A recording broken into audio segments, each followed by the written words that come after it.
We are now going to move on to Sam Freeman. I'm just going to tell you a little bit about him. He's a research coordinator at Campaign Against Arms Trade, where he conducts research on UK arms exports and their impact around the world, as well as on the global arms trade more generally.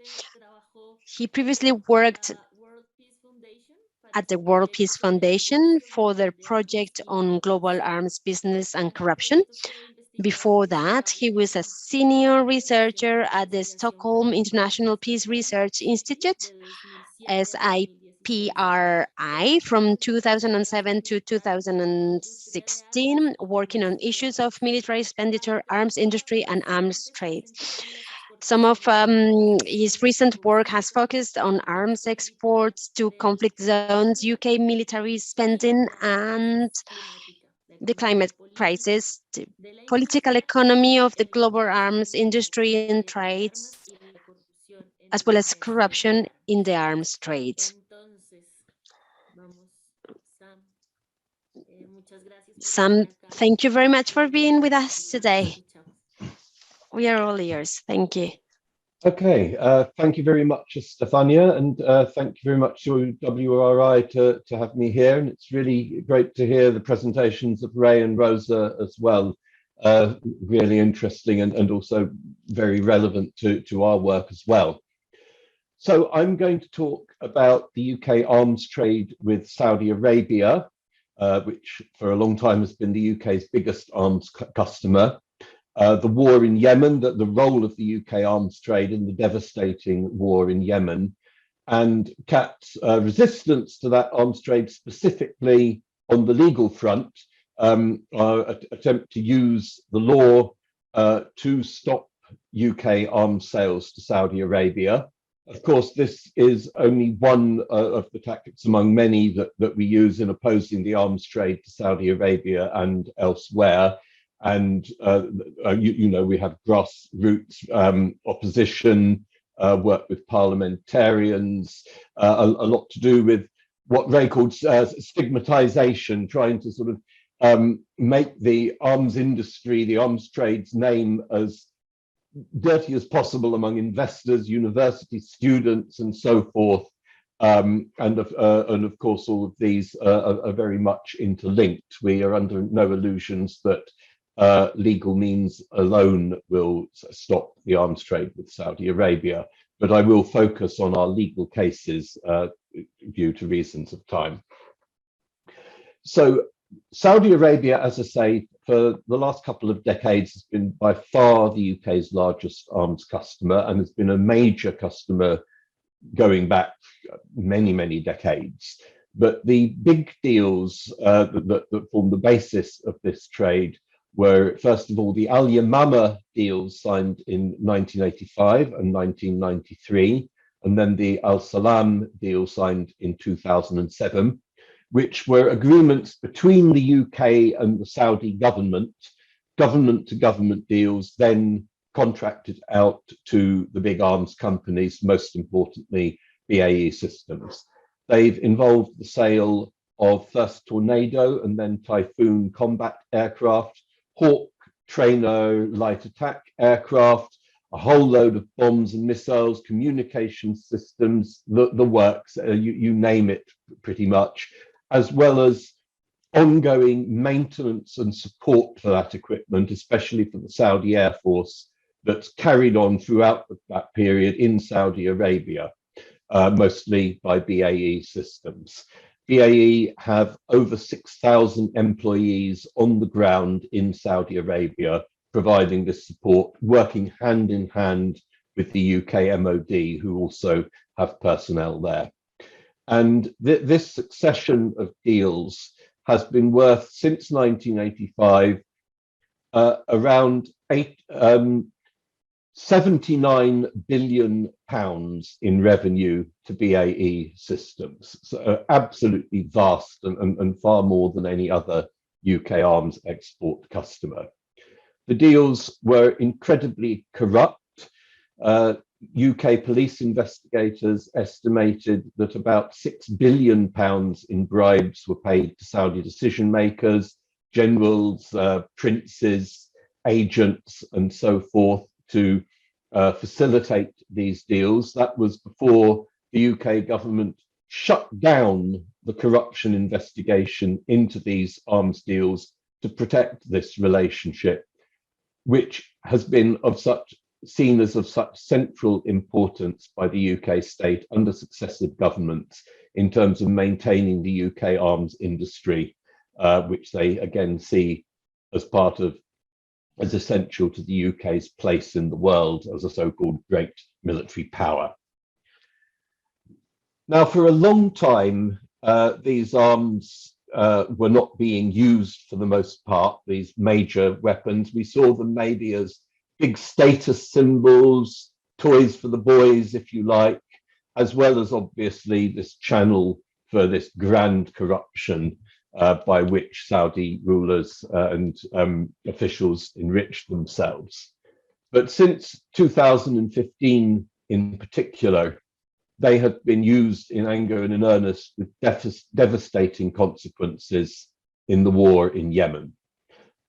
The current war began in 2014, where the Houthi rebel group took over large parts of the country, including the capital Sana'a, drove out the official government, which, although internationally recognized, had very little genuine authority or legitimacy.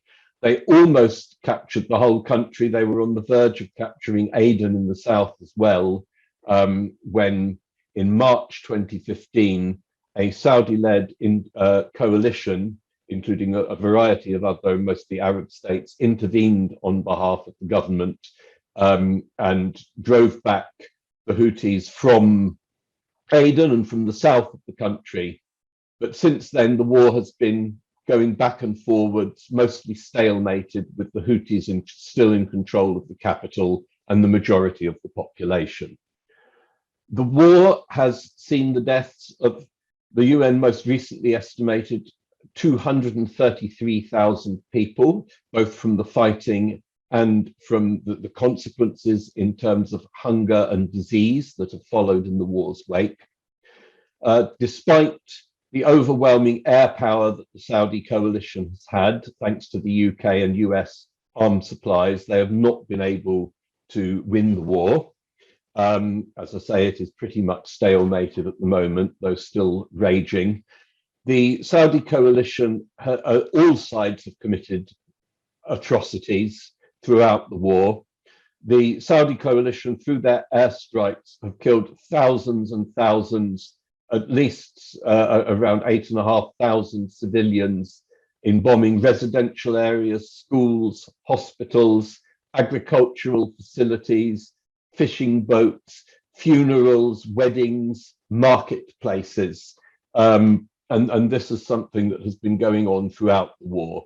But perhaps even worse is the aerial and naval blockade that the Saudis have imposed on the Houthi-controlled areas of Yemen, which is one of the main factors behind a humanitarian catastrophe in that country, which has put some parts of the country into famine, probably, and many others on the verge of famine, with tens of thousands of people dying as a result of malnutrition and disease that goes with it. And throughout all this, the UK has continued to supply arms, the planes, the bombs and missiles, and crucially, the maintenance and support on the ground, without which half the Saudi Air Force would not be able to fly. The other half is dependent on similar support from the United States. And military observers have confirmed that if this support did not continue, then the Saudi war on Yemen would not be able to continue. So, of course, this has been a major feature, subject of our campaigning since the war began. I mean, we've been campaigning against arms sales to Saudi Arabia for a whole lot of other reasons beforehand.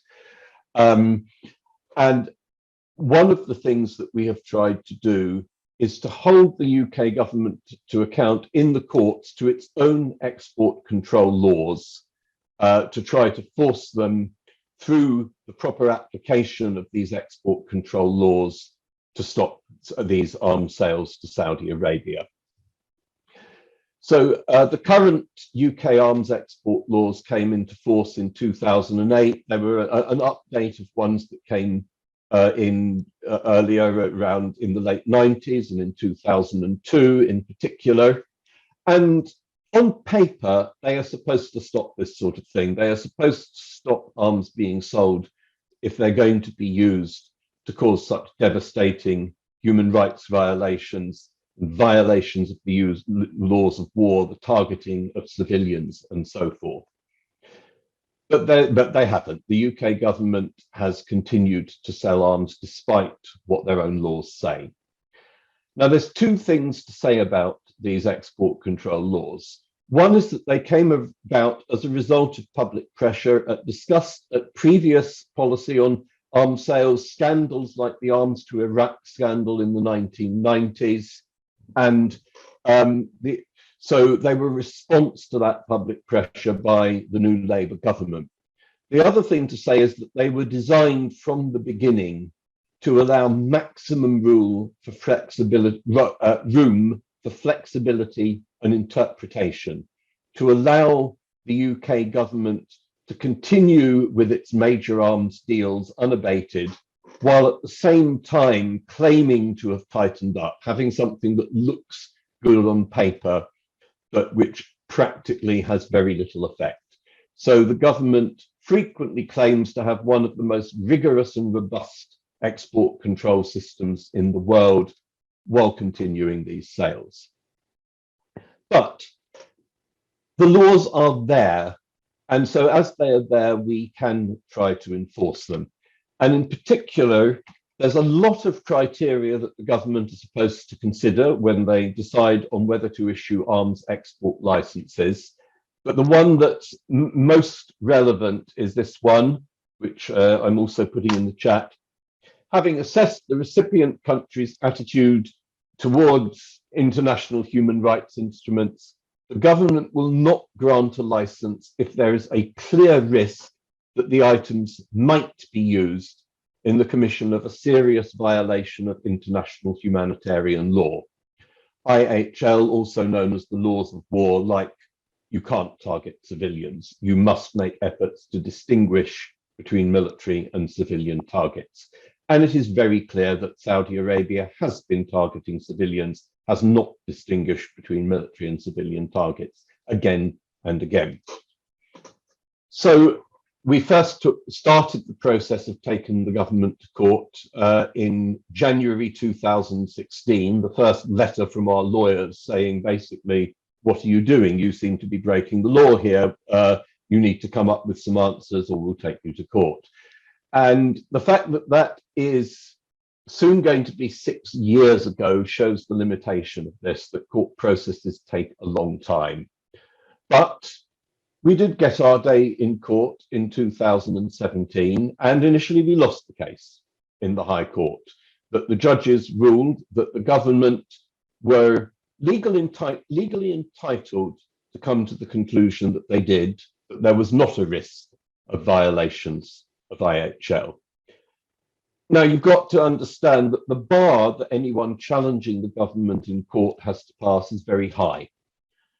We don't need to prove just that the government is wrong, because it's not up to the courts to retake every judgment that the government makes, if you like. We have to prove that they're actually acting illegally, that the way they've gone about it is so absolutely unreasonable and contrary to the basic meaning of the law that no reasonable person could have come to that conclusion. So we lost in the first instance, but we appealed. And in 2019, at the Court of Appeal, we won. And the Court of Appeal ruled that the government's process for deciding on arms sales to Saudi Arabia was irrational and therefore unlawful. What the government has tried to claim is basically, we know the Saudis, we work with them, we train them. We know that they are trying their best to obey the international law and that their targeting procedures are very careful. So there can't be a risk of violations of international humanitarian law. But what about all these times when they have attacked civilians? Haven't you looked at those? Haven't you taken them into account? Oh, well, no, we haven't done that. We don't need to. And the judges said that's ridiculous. You can't assess the risk of future violations without assessing whether past violations have happened and whether there's a pattern of such violations. So did that stop arms sales to Saudi Arabia? No, it didn't.